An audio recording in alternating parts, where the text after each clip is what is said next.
सावित्री, मैंने सुना है कि मालती की बहू ने अपने सास ससुर को घर से निकाल दिया है।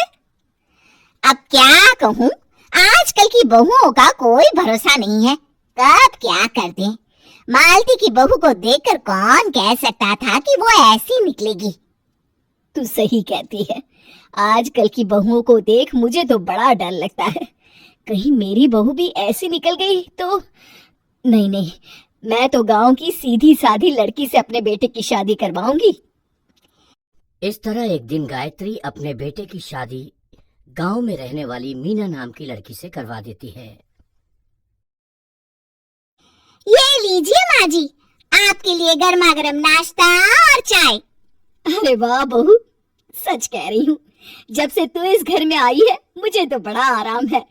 तेरे जैसी बहू तो किस्मत वालों को मिलती है।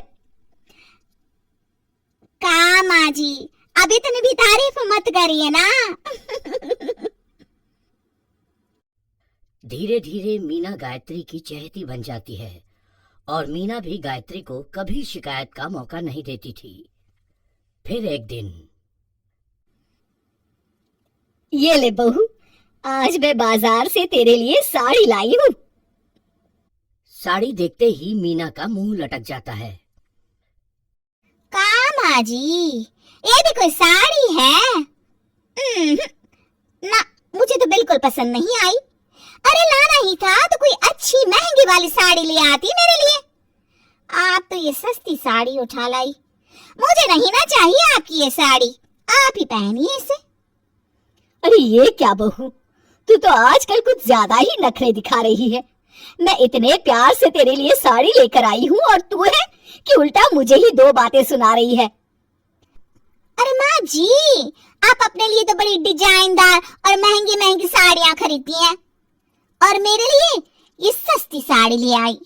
आप समझती हैं कि मैं गांव से आई हूँ इसलिए मुझे कुछ नहीं पता। हाँ, अरे कुछ नहीं, तुझे शहर की हवा लग गई है बहू। इस तरह दोनों सास बहू में रोज किसी न किसी बात पर लड़ाइयां शुरू हो जाती थीं। एक दिन गायत्री अपनी कुछ सहेलियों को अपने घर चाय पर बुलाती है। अरे बहू, मेरी सहेलियों के लिए बढ़िया चाय नाश्ता तो बना दे।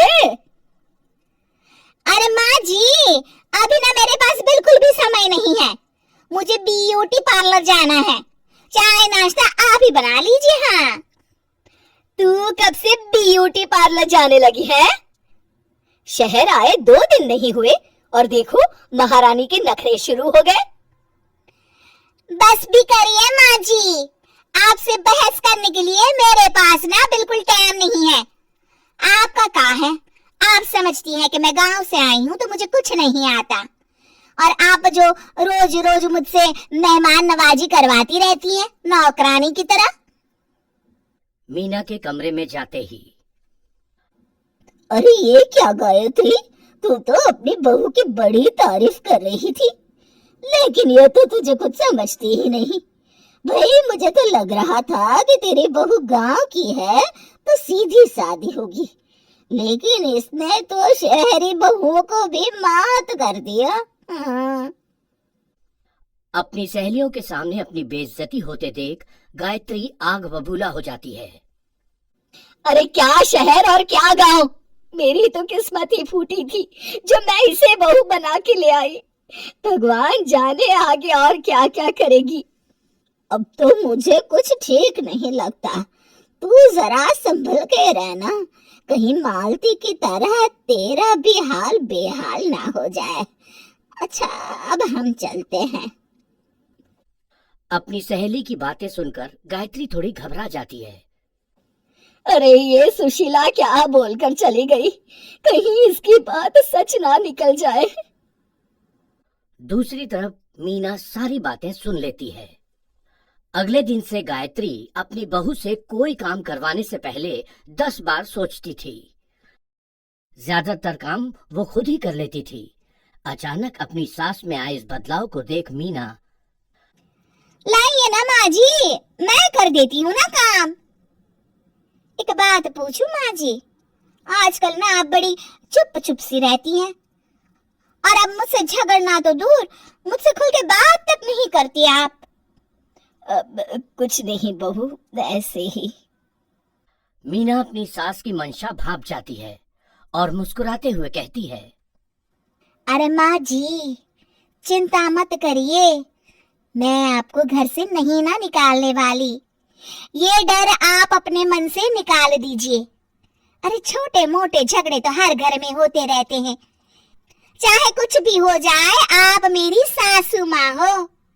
मैं तो जिंदगी भर आपकी सेवा करूंगी माँ जी। अपनी बहू की बातें सुन गायत्री को एक प्रकार का संतोष होता है और उसकी सारी चिंताएं दूर हो जाती है। गायत्री अपनी बहू को गले लगा लेती है। मुझे माफ कर दे बहू, मैं तुझे गलत समझ बैठी थी। कोई बात नहीं माँ जी, ये ना घर घर की कहानी है। हाँ।